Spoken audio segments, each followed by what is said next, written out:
I pozdrav svima ljudi, evo nas ponovo u još jednoj epizodi Minecrafta. Ja sam Boris KFTG, a u današnjoj epizodi ćemo praviti neke stvari onako za neke početnike koji nadam se da ne gledaju.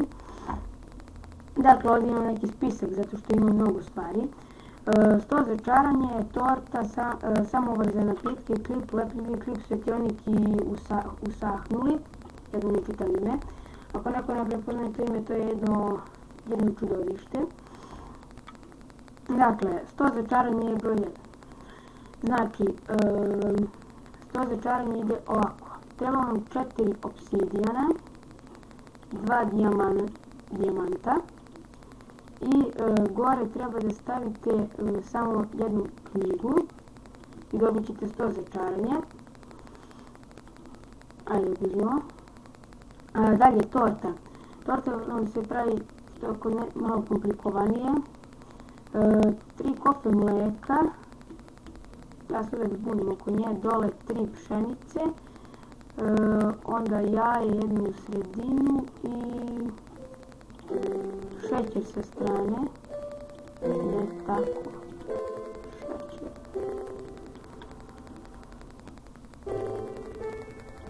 Dakle, ovako. Onda, samovrze napitke, jako prost, mada izgleda kad se napravi komplikovano pošto njegov oblik. Evo ovako, jedan plamen štap i 3 kaldrme dole i dobit ćete samovrze napitke. Onda klip i lepljivi klip. Prvo običan klip se pravi tako što uzmete jedan metal, stavite ga ovdje, ispod njega stavite crven kamen, znao sam da sam nešto zaboravio. Uzimam po jedan štek.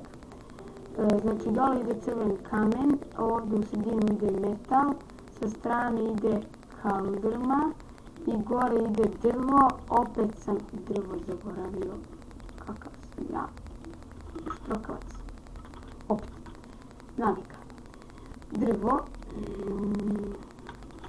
to je daske, znači gore idu daske, to sam sigurno da ništa nisam zaboravio, metal, crven kamen i sa strane kaldrma. Sad, jedna prostija stvar jeste lepljivi klip koji se stavite običan i stavite jednu balu ili vam loptu sluzi i dobit ćete lepljivi klip.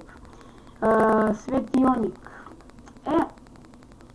Treba vam ovo, a ovu zvezdicu, to je velijačka zvezda, nju dobijate kada ubijete usahnulog.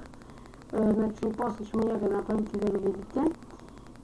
Znači, stavimo za svetionik ovdje jednu velijačku zvezdu, dole obsidijan i staklo svuda ovako. I tu vam je svetionik. I to su te neke stvari koje sam htjela da pokažem. A sad, pošto se nisam pripremao za usahnulog, evo da vam pokažem, samo da vidim opcije težina ovako. Kako se pravi usahnuli? On se pravi tako što uzmete kao i, ajde napravit ćemo i iron golema, mada svi njega znate da pravite. I pesak duše vam treba za usahnulog, ali za njega vam treba 3 glave. A te glave sad ja ne znam gdje se nalaze, valjda ovdje. Da, ove glave. Dakle, iron golema svi znamo da pravimo ovako. Evo. A ovdje ide ovako.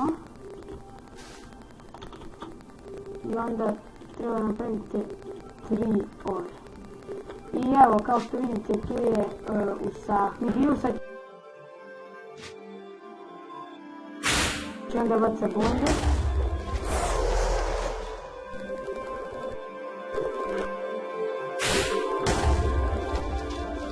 Da sam vidimo,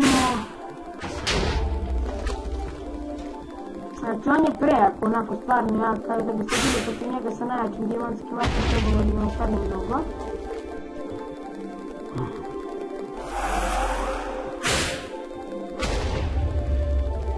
on je najjače stvorenje po meni, čak jači od Maja.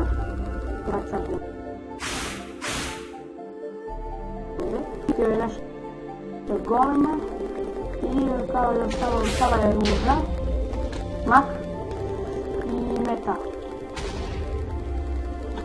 Jako tužno. Dakle, to je bilo to za ovu epizodu, vidimo se u sljedećoj.